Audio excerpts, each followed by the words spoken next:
ग्वालियर शहर का गजरा राजा मेडिकल कॉलेज, जहां पर न्यूरो की डीएम कर रही वहां से डॉक्टर रेखा रघुवंशी की रहस्यमय हालातों में मौत हो जाती है। कॉलेज प्रबंधन इसे सुसाइड केस बता रहा है, तो वहीं पर परिवार के लोगों का आरोप है कि रेखा की हत्या कर दी गई है। आरोपों में यहां पर जीआरएमसी का में जो गर्ल्स हॉस्टल है, वहां पर रेखा की लाश मिली थी। जीआरएमसी प्रबंधन ने इसे सुसाइड बताया है। वार्डन ने सूचना मिलने के बाद में कंपू पुलिस यहां पर मौके पर पहुंची थी, लेकिन उससे पहले ही फंदे से रेखा के शव को बेड पर लेटा दिया गया था, जिसको लेकर भी कई तरह के सवाल खड़े हो रहे हैं। परिवार वालों का आरोप है कि रेखा की हत्या की गई है। रेखा की मौत के 4 दिन बीत चुके हैं और अभी तक का जो पीएम रिपोर्ट है वह नहीं दिखाई जा रही है।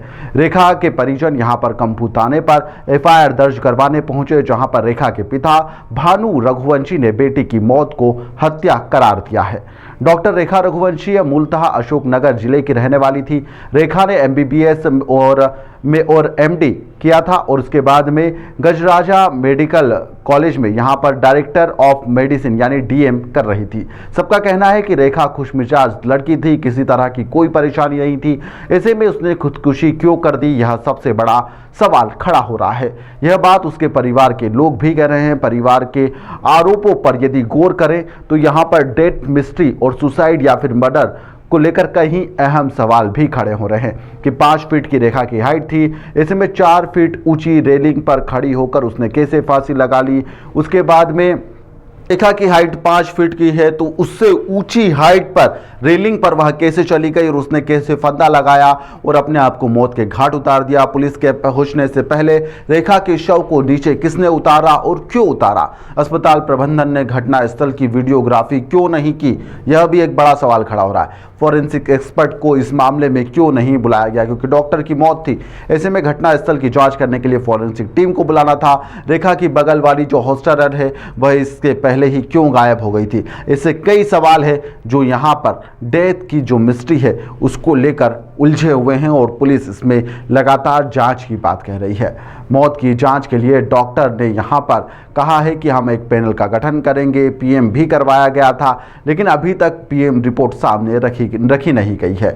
रेखा के कमरे से उसका मोबाइल बरामद कर लिया गया है। मोबाइल में चैटिंग कॉल डिटेल की लगातार जांच करने के लिए से भोपाल एक्सपर्ट्स की सहायता भी ली जा रही है। पुलिस के मुताबिक पीएम रिपोर्ट, मोबाइल की कॉल डिटेल्स से मामले में जो तस्वीरें हैं वह साफ भी हो जाएगी। मामला प्रेम प्रसंग से जुड़ा हुआ भी हो सकता है, ऐसी भी आशंका जताई जा रही है, जिसके चलते डॉक्टर रेखा ने यह कदम उठाया है। फिलहाल शुरुआती तौर पर कुछ भी कहा नहीं जा सकता, लेकिन पुलिस इस पूरे मामले में जांच कर रही है। लेकिन जांच कब तक होगी और उसकी मौत की मिस्ट्री आखिरकार कब जाकर सुलझेगी, यह एक सबसे बड़ा सवाल लगातार खड़ा हो रहा है, जिसका जवाब फिलहाल किसी के पास भी नहीं है। जो डेथ हुई थी उस पूरे मामले में किस तरह से पुलिस आगे इन्वेस्टिगेशन करी, किन पॉइंट ऑफ व्यू पे आगे बढ़ रही है? क्या था डॉक्टर के सुसाइडल केस अभी प्रथम दृष्टया जो सामने आया है, इसमें हम हर तथ्य पे जांच कर रहे हैं।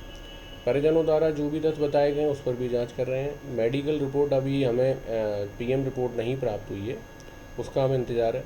इसके अलावा जो डॉक्टर जो मृतिका हैं उनके मोबाइल की सीडीआर भी हमने ली है, उसके भी हम इंतज़ार है, अभी हमें नहीं प्राप्त हुई है। इसके अलावा उसके मोबाइल का डेटा का विश्लेषण की रिपोर्ट भी हमें भी प्राप्त होना शेष है। हर एंगल फिर हम जांच कर रहे हैं, जो भी तथ्य होंगे उसके अनुसार हम इसमें आगामी कार्रवाई करेंगे।